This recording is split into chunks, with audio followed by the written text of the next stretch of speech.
Cannonball! Let's go! When you got a name like that, you gotta give it a good shout, right? Cannonball is gonna be the next card joining Marvel Snap, and it's Snapper Pastime with Drewberry. Let's go! So Cannonball is a 5/8. On reveal, move the highest power enemy card here away. If you can't, destroy it with a rock. Destroy it with a rock, it's just savage, man. This guy's crazy. So we're gonna get into the mechanics and how this guy works. I think there's a lot of very interesting applications with this card, man. I think it's going to be a bit of a sleeper card. This whole month is really, really strong. So I'm excited to talk about this card. But really quickly, I don't usually do this, but we're getting close to 20K subs, and I'd really appreciate it if you guys smack that sub button. It goes a long way, and I'd love to hit that milestone soon. So thank you so much for just tuning into the video. Let's talk about the spotlight caches that you can also open up with Cannonball. So you got Miss Marvel, a 4/4, and she does her thing where you gotta have 2 unique cost cards on the adjacent sides to get her benefit. It's a bit of a tricky card nowadays. It used to just be 1, so it was easy to activate. Still certainly a very good card because you can get a net like 14 power out of her. Fantastic value. Very good card to have in your collection. And then you got Kitty Pryde, a series 4 card, and she drops on the board and returns back to your hand, gets +1 power. Very fun with bounce decks, and has a very unique mechanic in Marvel Snap. These are both very good cards that are worth owning. I think what people are a little bit frustrated by is that they took Miss Marvel out of last week's spotlight cache because it was being paired with Mockingbird, which is one of the best cards in the game right now. Not like I predicted that or anything, but then also they put it into this week with Cannonball, who a lot of people are saying it doesn't seem very good, but maybe it will be worth opening up the spotlight caches. But before we make that decision, let's learn more about Cannonball himself by talking about the mechanics, counters, and some deck lists that I have brewed up for you here today. So let's get to the mechanics. All right, so Cannonball seems kind of straightforward. I mean, he's got an ability like Stegron where he's gonna slap a card away. What's nice about him is that he's targeting the highest power card, and if that card cannot move, he's gonna destroy it, which is kind of like Shang-Chi. And the latter is a very good card. Stegron, on the other hand, is not so great. So let's see if we can find a way to make this work. And I'm not saying they're exact copies. Like, obviously, Stegron's not slapping the highest power. It's random. So more utility with Cannonball, but similar mechanics, right? Now, what happens if Cannonball is facing against, let's say, a Cerebro deck, and they got 3 cards there that are all the same power? They're all 5 power. Well, he's not going to move all 3 of them and maybe destroy one or something like that. No, he's just going to randomly choose one of those 5 power cards, one of the 3. So at that point, it will be a random roll. Fortunately, power fluctuates a lot in Marvel Snap, especially your highest power card at any given location. So there's a good shot that you know exactly what this is going to hit when you play Cannonball, which is nice. Another thing is that the can't word in this text, what that's referring to is locations that are full or locked down, not locations that you just can't play cards to. So, for instance, you got Sanctum Sanctorum, my go-to example location. You can't play cards there, but you can move there. So Cannonball will move that card over there. In fact, that's probably a not very good location because ideally, I think what we want to do with Cannonball is destroy the card that we're targeting, not necessarily just shove it over elsewhere. Some other interesting applications here is Professor X, right? So Professor X locks up that lane. Cards cannot move into there unless you're a baby land shark named Jeff. You can make it work. And a card coming out next week, which we'll talk about next week. And that's why you got to subscribe, man, because we talk about all the cards. But regardless, you can't means locked up or just full. Just straight up fill in that location, and then that means it can't move there, so it's a better chance of getting a destroy off, which would be really, really good. Okay, the rock that ends up flying out of the sky into the board, that rock is going to retain the original position of the destroyed card. Probably not all that relevant, but hey, you never know, worth noting. Another thing is if Cannonball targets a protected card, nothing's going to happen. It could move it, so I guess suppose not necessarily nothing, but what I was referring to is the destroy mechanic of Cannonball, right? So if it is protected by armor, nothing's going to, and it can't move, The other 2 locations are full. Cannonball's not going to override armor. Can't destroy it, will not even replace with a rock. A rock will not be summoned. Basically, nothing is going to happen. And lastly, cannot target unrevealed cards. This is very relevant. Cannonball would have been absolutely broken if it was targeting unrevealed cards and could destroy them like Goliath. No, not going to happen. The cards need to be revealed, which brings up a very interesting synergy with Ghost, because I think more often than not with Cannonball, you do not want priority. You want to see what your opponent's biggest threat is on that given turn and take that one out rather than anything else that might be smaller that they played on a previous turn. Going into some of the pros and the cons. So one of the best pros, and they highlight it in the spotlight video, is that you can destroy Blob every time. This is the #1 counter to Blob now, because Blob has the ongoing tag, he can't be moved. If he can't be moved, well, then he's up for being destroyed by Cannonball, and Blob probably is going to have the highest power at that location. So if Blob comes out early, you got Cannonball, you're set, dude. Snap. That is such a winning scenario, unless they end up getting protected by Kyara or armor, so I guess that wouldn't be so great either. Also can destroy high power cards that are under 10 power. This is extremely relevant in my opinion. We have Mockingbird running through the meta right now at 9 power. You cannot destroy that card with Shang-Chi, but now with Cannonball, maybe we can, especially with a lot of people filling their side of the board with a bunch of cards to discount Mockingbird. Well, now we can either move Mockingbird elsewhere to clog up their other lane, or displace that power, or can probably destroy her. She's going to be a prime target, I think, for this card. And speaking of displacing power and destroying some high power cards, you can completely swing a location with a Cannonball play. Even if you move the card, and there's some counters, some downsides to this, but you can move the card away on the final turn, let's say. I think this is a pretty strong final turn play. You're probably going to completely swing that location, because not only are you either destroying or removing that power from Cannonball's location, but you are also adding 8. That is just a massive change of power at a location that your opponent probably can't really manage. Now, if you end up moving it somewhere else and it wins that location wherever it moves to, that is where it could create some problems.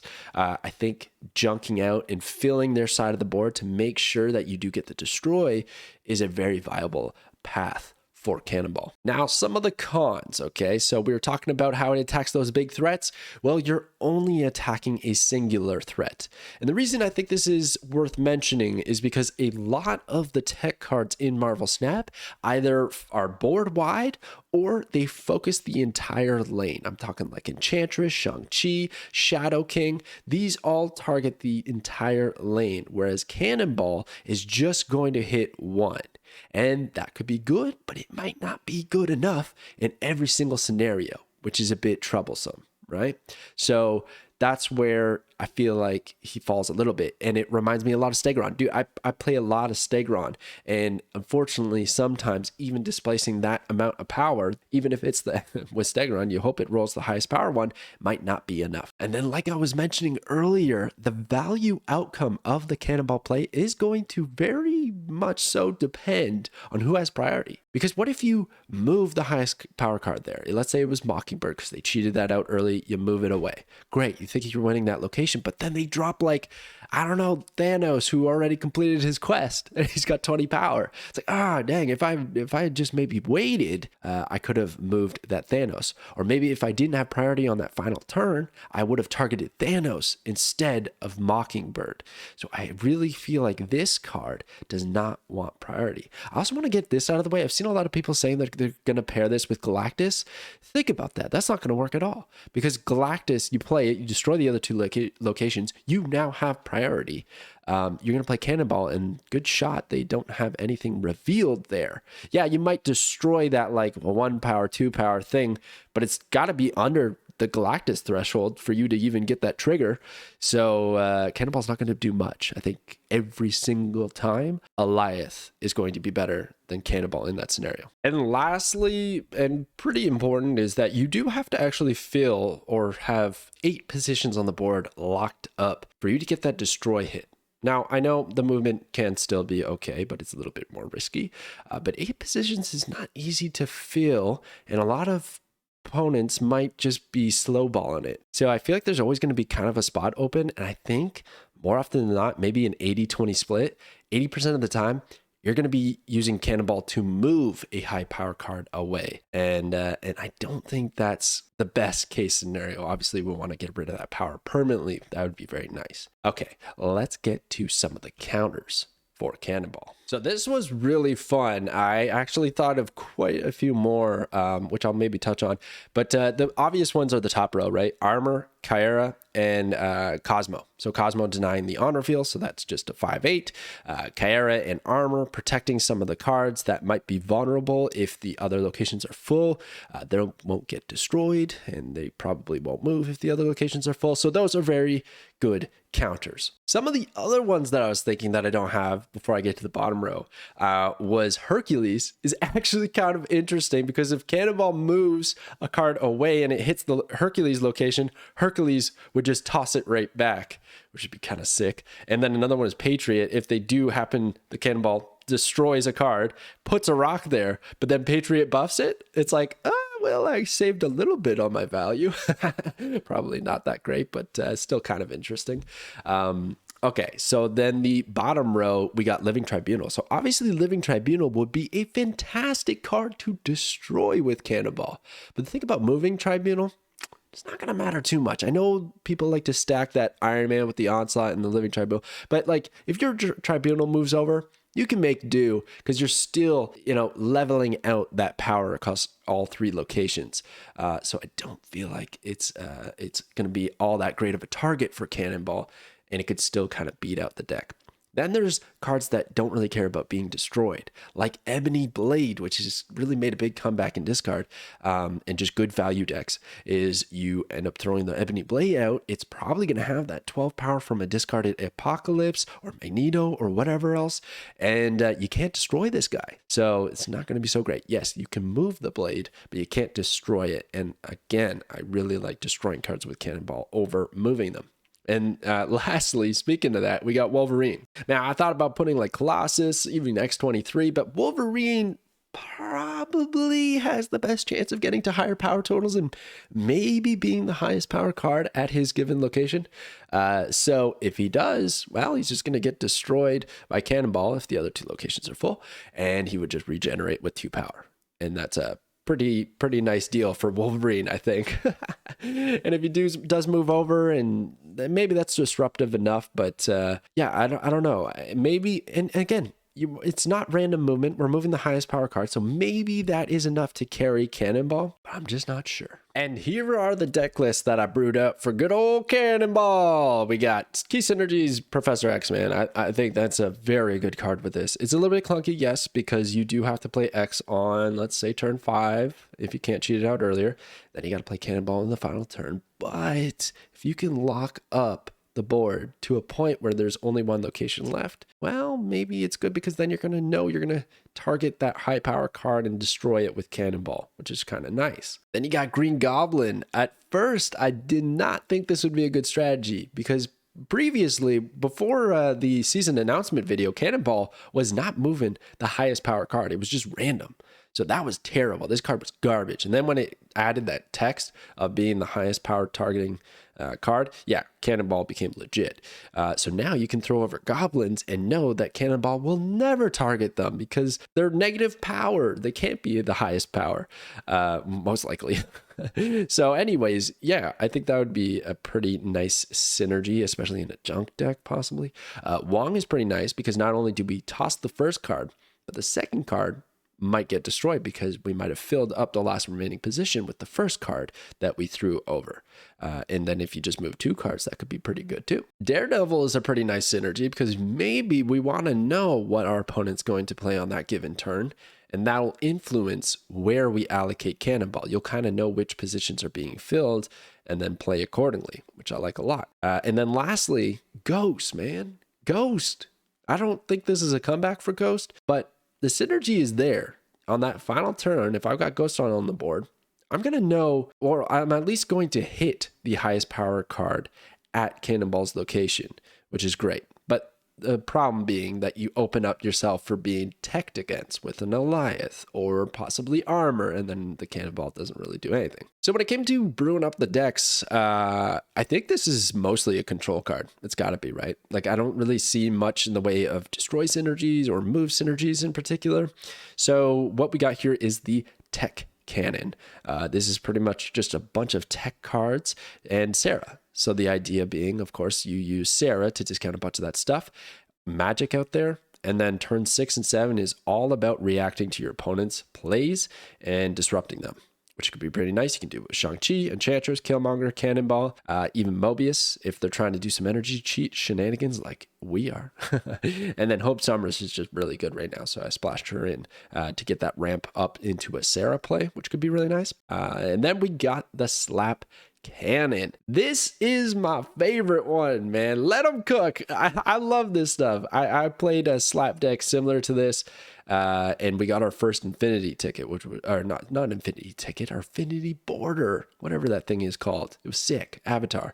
Anyhow, I did have Daredevil and Professor X combo in that deck, and I contemplated putting it in here, but I wanted to dive a little more into the slapness that is this deck, and that is using Stegron and Cannonball to just smack our opponents right in the face. And we're going to use Debris. We're going to give them some junk, so all their positions are just junked and filled up, so that on the final turn, we can use Goliath and win some cubes. I think it's actually pretty legit. We can use Wong with Debris, with Hazmat, with Cannonball, with Stegron. All very good options. We got Daredevil to let us know what's going on that 5th turn before we go into that final bell. And that's really, in a deck like this, when you want to snap. Because you're going to know how much you've clogged them up, and they're probably going to retreat on turn 6 if they have nowhere to play cards. So turn 5 Daredevil into a snap play is where it's going to be at with this type of deck. And then I just like having Jeff as a nice value add, because if we use Debris to fill up a bunch of locations, we might want to put Jeff in there to kind of leave a spot open when you move them away. And then also Nebula is just great when you're stuffing the board like crazy. She's just going to keep getting a lot of value. So anyways, I like this deck a lot. This is the one I would give a shot. A cannon shot, you could say. A shot out of the cannon. Love it. And then we got the Control Cannon. I think this is going to be a go-to for a lot of folks, and it's kind of similar. Again, I know these aren't too revolutionary, these decks, like the Tech Cannon and the Control Cannon, but we do have different options here, right? So we're using the Daredevil Professor X combo, because I think that's excellent with Cannonball. And we've also got Miss Marvel, I think is very nice with the Storm and Professor X plays that we might dish out. Ironland is just good value, even if it hits a Cannonball. That'd be sick just to have an extra movement, disruption. I like it a lot.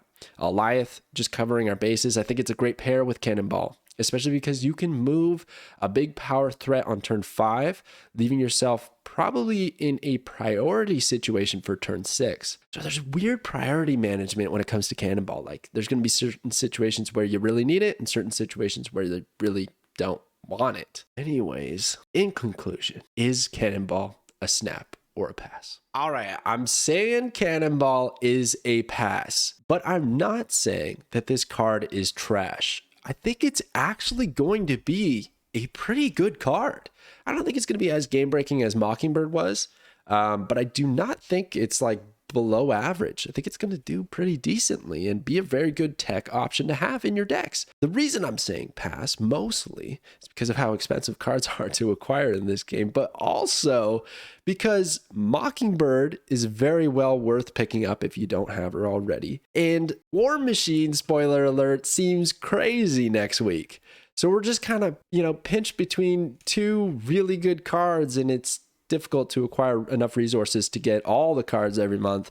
So something's got to give. And unfortunately for me personally, it has been Cannonball that I'm going to be end up passing on. But you do you. If you think this card's going to be a lot of fun, maybe I'm sleeping on or anything like that, go for it, man. Go for it. It looks like a lot of fun, at least. I mean, I would love to have this in my collection. But I'm not spending some crazy money on this game right now. No shot. All right. Thank you so much for watching, everybody, and I will catch you guys next time.